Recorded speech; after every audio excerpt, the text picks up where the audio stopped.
kindly let us be patient kidogo. I'll take a very short time, not more than 10 minutes, na tutakuwa tunamaliza so that we can at least go back to school.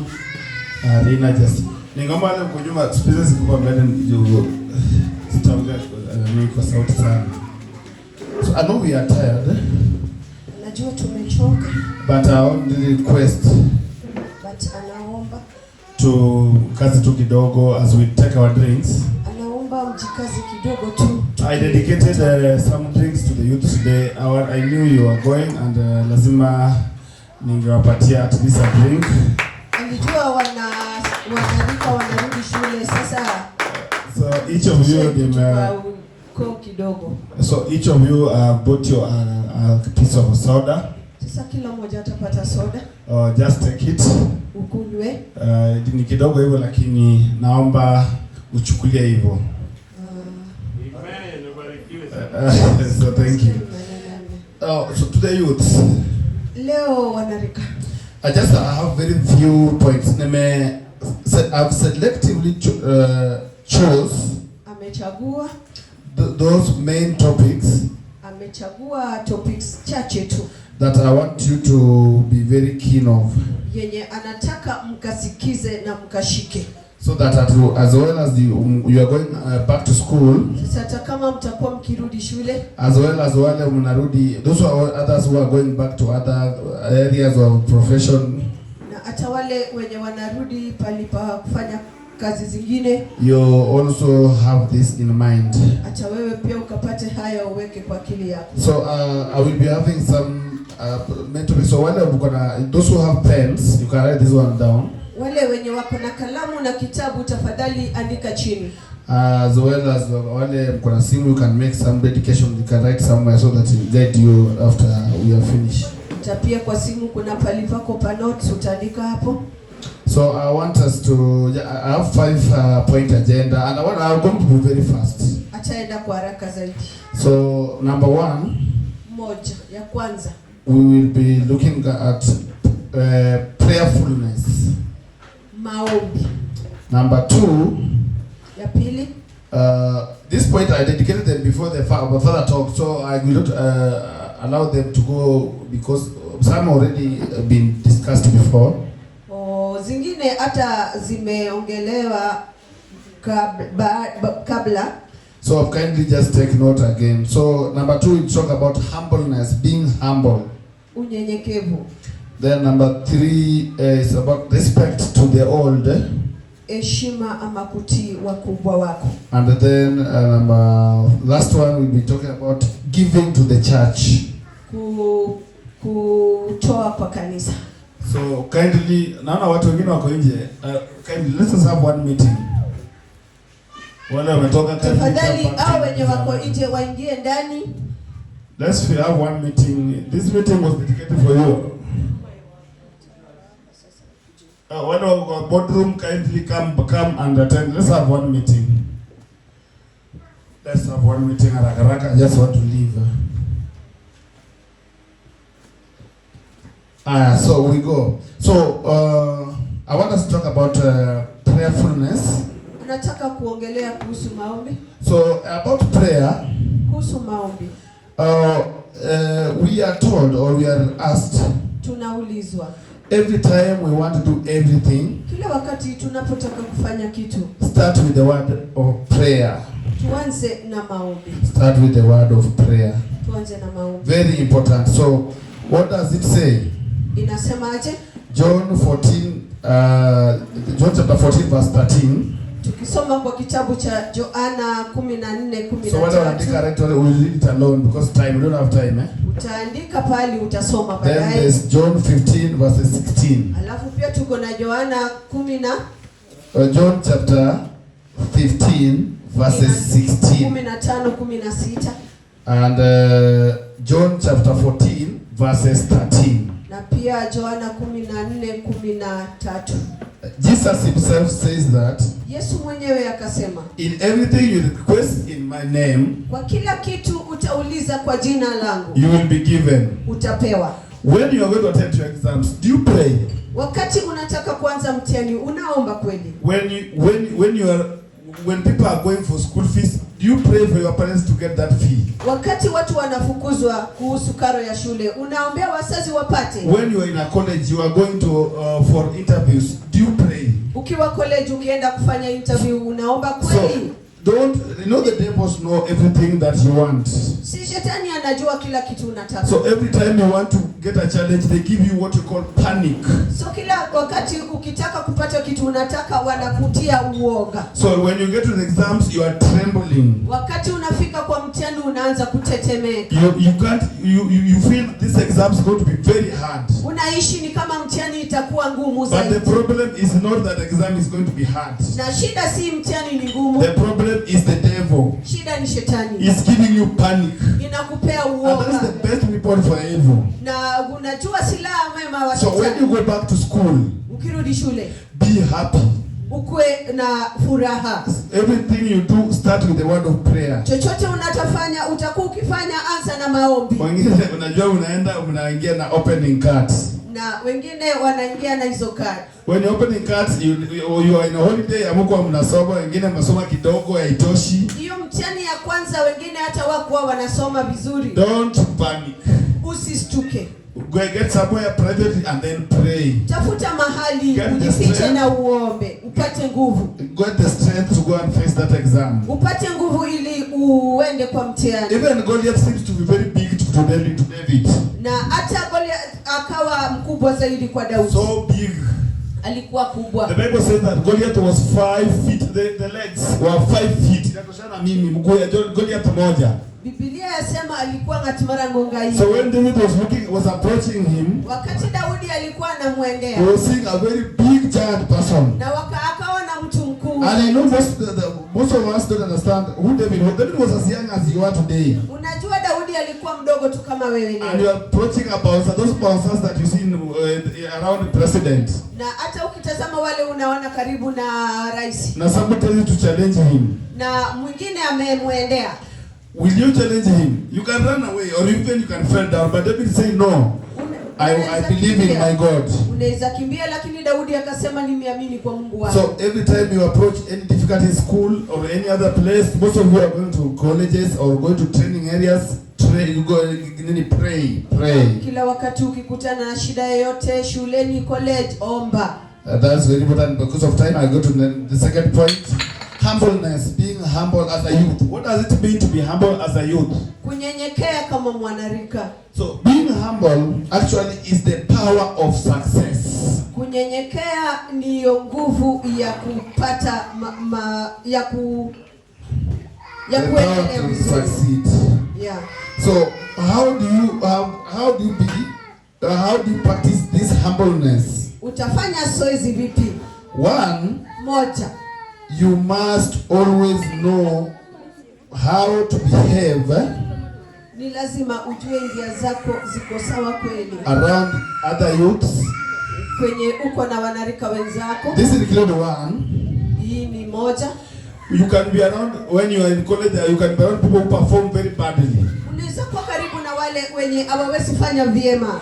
Don't show them that you perform better than them. Usiwaeleze ya kwamba wewe unafanya vyema kuwashinda.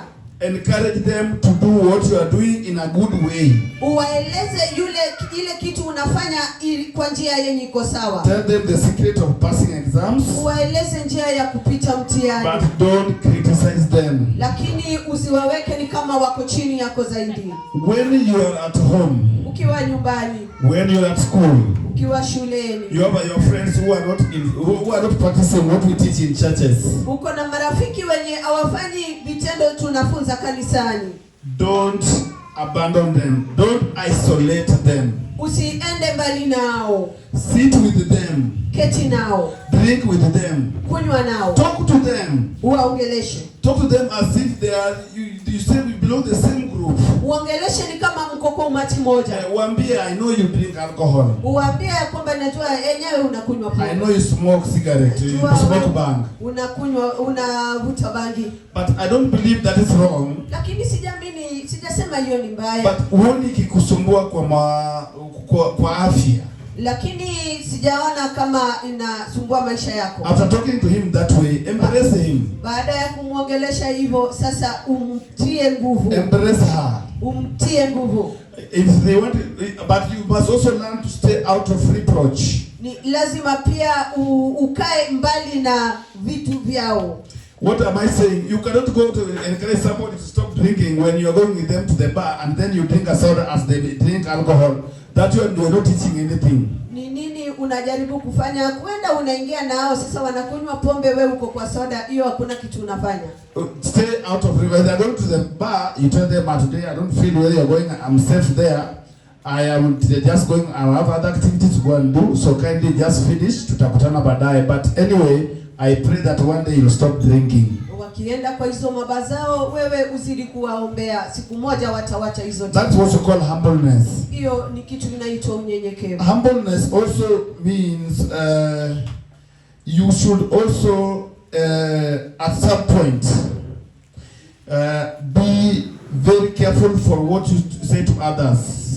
Pia uchunge yale kitu unatamkia wengine. Some people may be very down and they look upon you. Enyewe saa zingine uko chini na wanakuangalia. Somebody may be affected, maybe amepata result mbaya, maybe mzazi hana pesa ya kulipa shule, maybe hana pesa kabisa, kama wale wa college inaitwa kuinama. I think you understand, eh?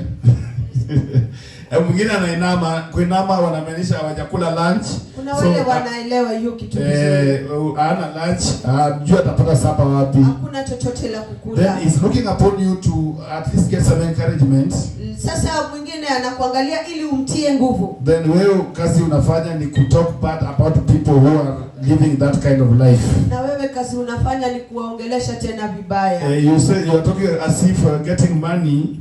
It's very easy. It's very easy to get money. Unaongea ni kama ni rahisi zaidi kupata pesa. But in this sense, you know that maybe it's through God's favor. Na ukweli unajua ni kupitia neema yake. That day you got what you have. Hiyo siku kapata yale kitu uko nayo. So it's very important also to consider the situation our friends going through. Sasa ni lazima pia tuangalie jinsi wenzetu kivitu wenzetu wanapita. And try to help in case. Au jaribu kusaidia. That's very important. Hiyo ni kitu. Where do we get the support from this? Somebody ever needs the Bible. Read for us the book of Philippians. Kindly. Ako na Biblia somo Philippians chapter 2 verses 3. Wa Filipi 2:3. Philippo 2:3-8. What does it say about that humbleness? Very fast. Na mwingine pia angalie James. Mtu angalie Peter chapter 5 verses 6. Na mwingine pia angalie Matthew. Very important points I wanted to underline that this humbleness is a key point I want to address before. These other ones are very small, I'm just going to brush over. Matthew chapter 23. Mwingine angalie Matthew 23 verses 12. Matthew 23 verses 12. Very important points. Verses 3. Matthew 23 verses 12. Mwingine angalie Philippians 2:3-8 and then James verses 4, chapter 4 verses 10. Very briefly, kindly. Nani amepata yote? Nani amepata ya kwanza? Ni nini ndo msome? Let's read kindly. Philippians 2:3-8. Yes. Do nothing out of selfish ambition or vain conceit, but in humility consider others better than yourself. Each of you should look not only to your own interest, but also the interest of the others. Your attitude should be the same as that of Jesus Christ, who, being in very nature God, did not consider equality with God something to be grasped, but made himself nothing, taking the very nature of a servant, being made in human likeness, and being found in appearance of a man as a man. He humbled himself and became obedient to death, even death on the cross. Asante sana Vasia. That's very good. And let's read Matthew 23:12 very fast kindly. Let us cooperate to tuende haraka. But those who exalt themselves will be humbled, and those who humble themselves will be exalted. Very good.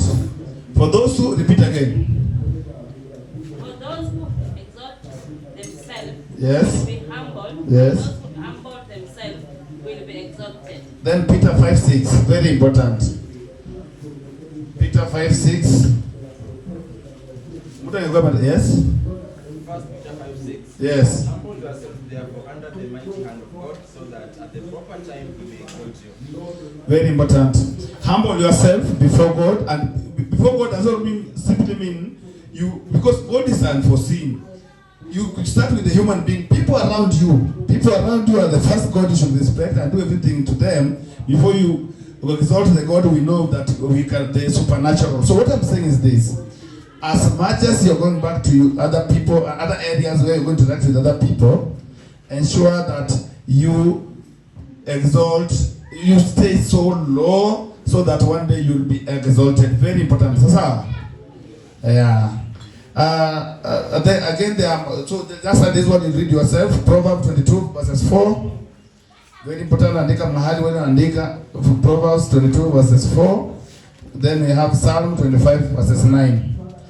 That is very, very important. The last one, I want then I summarize, is giving to the church.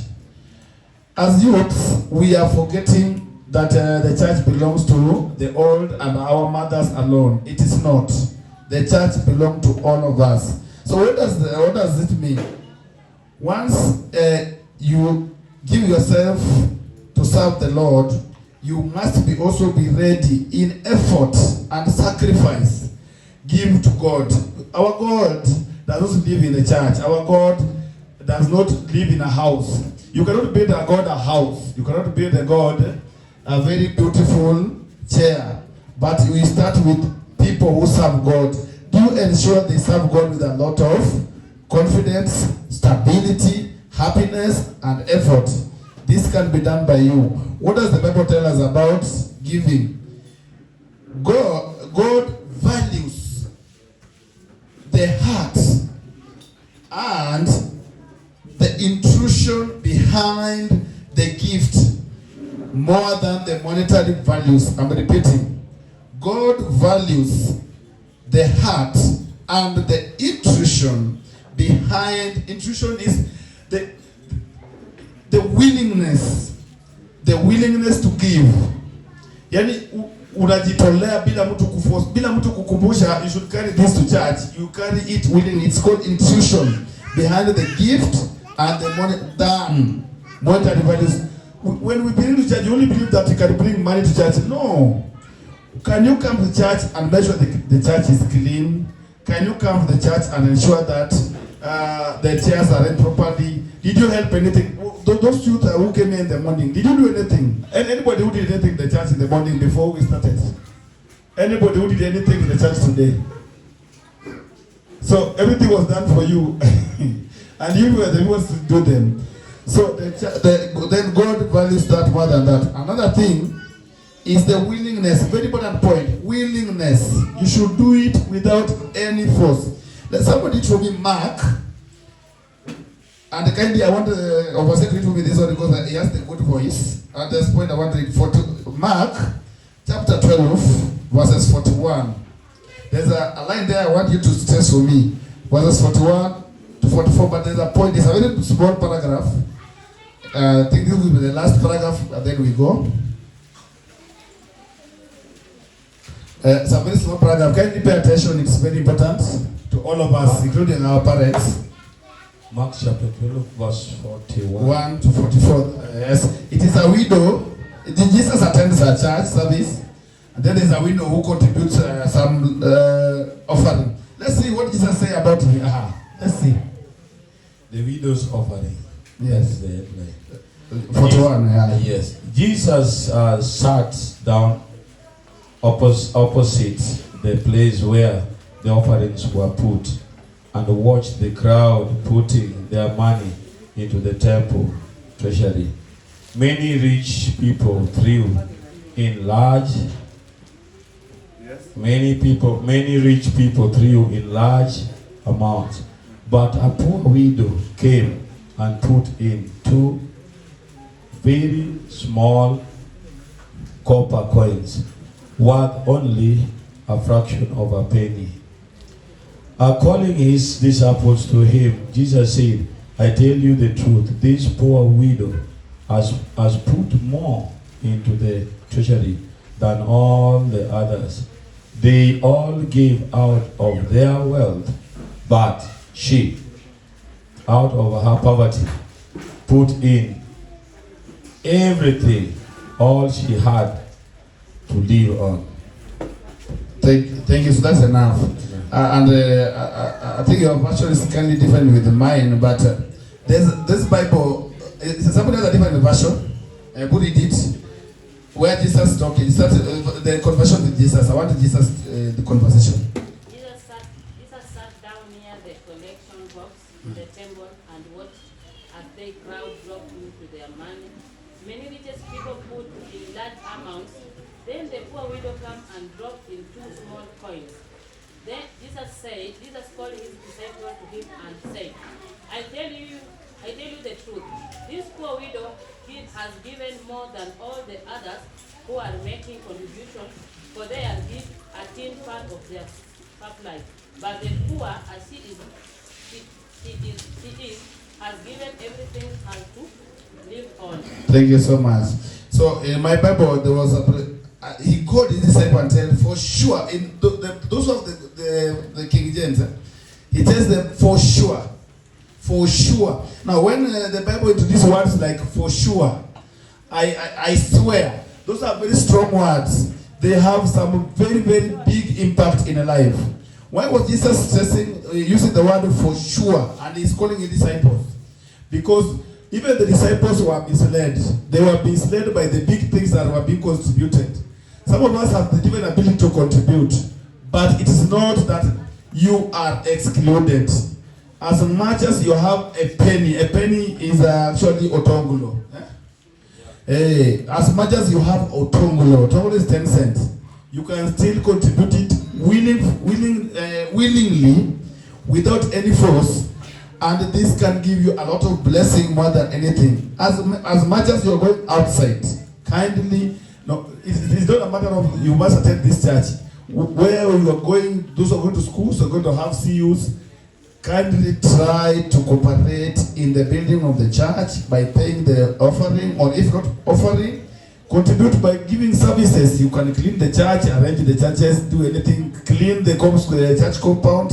Very, very important, and that will mark a very important point there. So about offering, it's not about the quality, it's not about the quantity, it's about the quality. It can be small but very valuable. Now, there's a point I was leaving not attended to. It's about the respect to the old.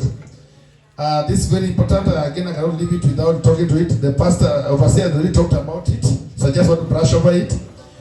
Respect to the old is very stressed in the Bible. Ephesians chapter 6 talked about it. 6 verse 1 to 3. Proverbs 23 to 25. Chapter 23 verse 25 talks about it. Exodus 20 verse 12. Ephesians 6 1 to 3. He gives a very strong command about people who disrespect their parents. And Proverbs verses 23. Chapter 23 verses 25. Then we have Leviticus chapter 19 verses 2 to 3, and Matthew 15 4 to 6. You read them alone because of time. I could have read all of them, but because of time. Now, respect to the old does not simply mean your parents. Your parents are everybody around you who is either designed to give you a guideline or give you what we call instructions. They can be there in your parents in pretense. So one of them is your teacher in school. Some of them are your prefects. I know some of you disobey your prefect. In the colleges, we have your supervisors and other people. How do you show the respect? Always avoid what we call antagonism. Don't confront your lecturer, don't confront your teacher. If you feel your teacher, don't they make mistake and agree? Teachers make mistakes, lecturer makes mistakes, even your parents. And I want to appreciate the overseer talked about it. Our parents sometimes make mistake. Don't confront them. You withdraw. Jitoe. Keep quiet and walk away. By walking away, you'll allow her or him to relax. Sasa, withdraw. Don't confront them. Don't respond to them harshly, because it can give you some curses. They are as much as our parents have blessings, they also have curses. So withdraw and give them time to relax. And if possible, avoid that topic forever. Avoid that topic forever. If it was about affair with a girl and you are sure you're not doing it, you know, some parents see you talking to a girl talking to a boy, starts confronting you. You know, I know you very well. You think I'm a kid. I was not born yesterday. You know? And he says, honestly, you're not doing anything. Withdraw. And the issue about that boy, don't talk it again. It will get back to where you left it. Just concentrate on doing other things and engaging in a different conversation or discussion with your parents. This will give you a very ample relationship with your parents so that they can deliver well when it comes to their task or responsibilities, and also on matters of what? Discipline. Thank you so much. That's what I had for you today. I want to appreciate all of you. Hey, leo mmefanya majambo. I like that. Youths, you really made the church active today, and I want to encourage all of us to come on board and join my brother here. The task is good, the job is good, and we encourage you. Thank you so much. Thank you, Pastor.